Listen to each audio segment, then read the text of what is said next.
For our last story tonight, let's talk about the land where time seems to stand still. The land with a relentless sun and rippling sand. I'm talking about the Sahara Desert. It spans across North Africa. It's the largest hot desert in the world, one of the driest regions on Earth, but maybe not so much anymore. The Sahara is blooming with life.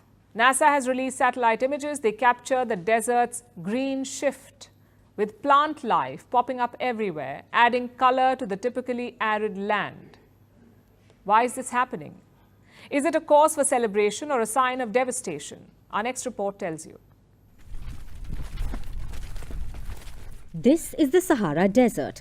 It spans across North Africa with an area of more than 9 million square kilometers. It is the largest hot desert in the world. But for scientists, the Sahara is like a large open-air museum, where the shifting sands and the weathering bring up ancient landscapes from a bygone era. Did you know that thousands of years ago, the Sahara was nothing like it is today? It was home to lush greenery, packed with lakes and rivers, even forests. So the Sahara is an immense data bank. It can tell us what climate change can do to a region, how it can affect landscapes and civilizations, how it can turn a savanna brimming with life into one of the hottest and driest places on Earth. Because today, we are witnessing this shift once again. But this time, climate change is taking the Sahara back to its roots. NASA has released satellite images of the desert. They show a dramatic transformation. The Sahara is shifting green. You can see the influx of color from space.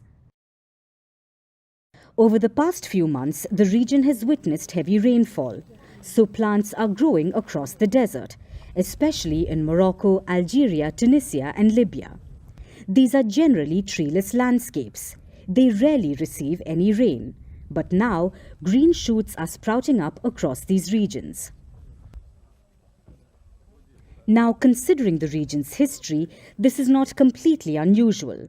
The Sahara looks like a desert, but when a deluge of rain pours in, everything starts greening quickly. Plant life starts to sprout. Nature responds readily. What's unusual is the rate at which this is happening. The flora may look pretty, but this is a devastating sign of the things to come. Climate change is changing the tracks of storms.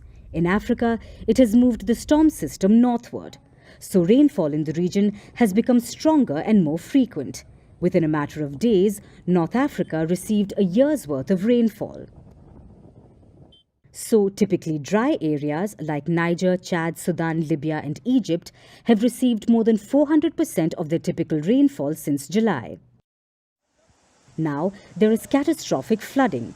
About 4 million people have been severely impacted, and the Sahara Desert is about 6 times wetter than it should be.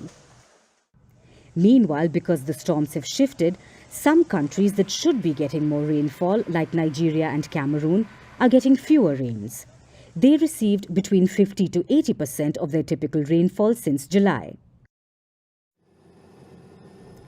Scientists say this is only the beginning. Climate change is disrupting seasons, making natural disasters worse and inviting major consequences. So while the Sahara looks fascinating with its newfound greenery, this is no cause for celebration.